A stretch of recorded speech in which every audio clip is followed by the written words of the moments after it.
또 환자들 오면 또 많이 물어보시는 게 여기 치과가 혹시 망하지는 않나요? 그거를 뭐 많이 물어보더라고. 이거 뭐 치료비 받고 도망가는 거 아니에요? 이런 거 많이 물어봤다고.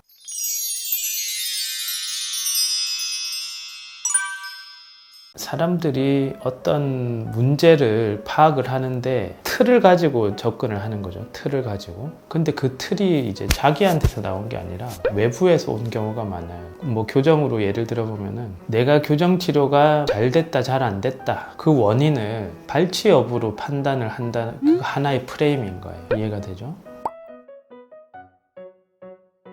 발치는 안 좋다, 비발치는 좋다, 반대로 발치를 해야 효과가 좋다, 비발치는 효과가 없다, 이런 어떤 틀을 누가 이런 제시를 하는 게 틀을 환자들이나 보호자들은 그 틀을 받아들이는 경우가 되게 많아요. 누구는 이제 치료가 잘 됐다 이러면 발치 여부로 받아들이고, 누구는 나중에 부작용이 생겼다더라, 그게 뭐 발치를 해서 그렇다, 누구는 나중에 다시 재발이 일어났다더라, 발치를 안 해서 그렇다. 이게 어떤 하나의 진실이라기보다는 누가 이제 제시하는 틀인 거예요. 관계가 없다기보다는 그 장님이 코끼리 만지듯이 하는 거예요. 교정에서는 그런 프레임이 몇 가지가 있어요. 발치, 비발치가 한 가지 프레임이에요.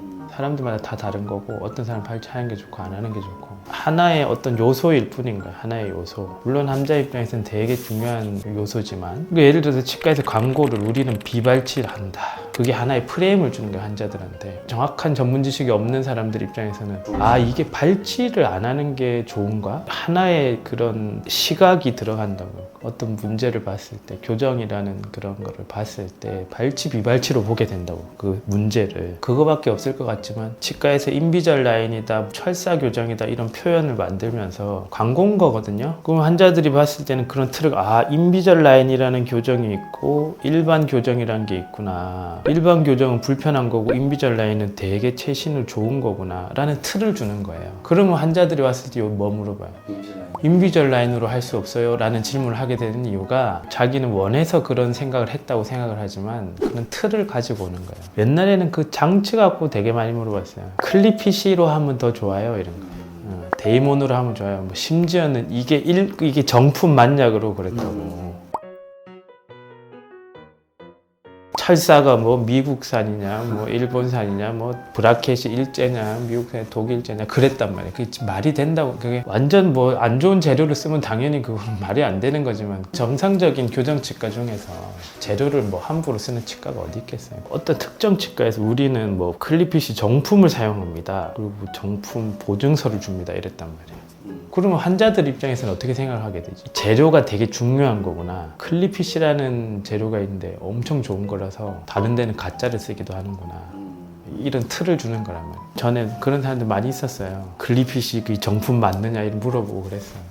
또 어떤 프레임이 있냐면은 먹튀 치과 이런 거 문제될 때는 또 환자들 오면 또 많이 물어보시는 게 여기 치과가 혹시 망하지는 않나요? 그거를 뭐 많이 물어보더라고. 이거 뭐 치료비 받고 도망가는 거 아니에요? 이런 거 많이 물어봤다고. 교정 치료를 어떻게 받느냐라는 게 핵심이라기보다는 사기꾼 치과냐 아니냐를 구분하는 데 많이 집중이 되었었던 시기도 있는 거예요. 요즘은 별로 안 그런 것 같아요. 그런 틀이 외부에서 온다는 걸 잘 알고 있어야 돼요. 대부분의 프레임은 광고에서 시작을 하는 거예요. 소비자들이 이제 좋은 결정을 해야 되니까 잘 생각을 해보면 그 노력이 조금 엉뚱한 데로 가야 됩니다. 집을 짓는데 집은 뭐 조금 다르긴 해요. 목수한테 가가지고 이 망치가 독일산이냐 일본산이냐 물어보고 있는 거예요. 그런데 이제 진짜 중요한 거는 그 목수가 일단 실력이 있어야 되고, 그죠? 실력만 있다고 그러면 끝이 나나? 생각을 해봅시다. 그걸 만들 수 있는 능력이 실력이잖아요, 그죠? 집을 잘 만들 수 있는 능력이 있다, 이게 실력이죠. 실력이 있는 사람은 집을 잘 만들어요? 그 사람이 불성실한 사람일 수 있잖아요. 열심히 하면 정말 잘 만든 사람인데 그 사람 게으르거나 불성실한 사람일 수 있어요.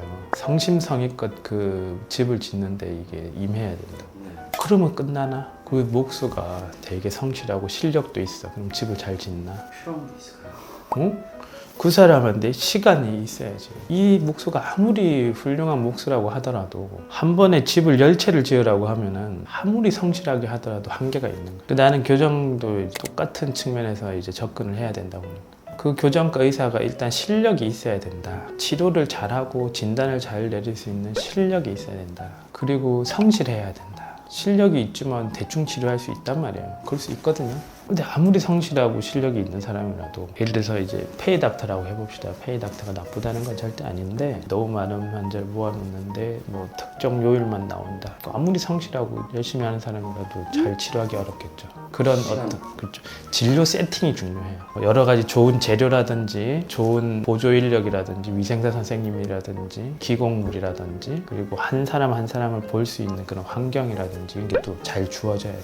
그런 것들이 이제 다 종합이 됐을 때 좋은 치료가 되는 거예요. 그 내가 생각하는 교정치료의 좋은 판단 기준은 그건 거예요. 발치 비발치냐 클리피쉬를 쓰느냐 데이몬을 쓰느냐 그게 이제 교정의 본질이 아니라 환자들마다 다 다른데 그거를 그 일관된 기준으로 인비절라인이냐 클리피쉬냐 발치냐 비발치냐 이런 식으로 구분하기 어려워.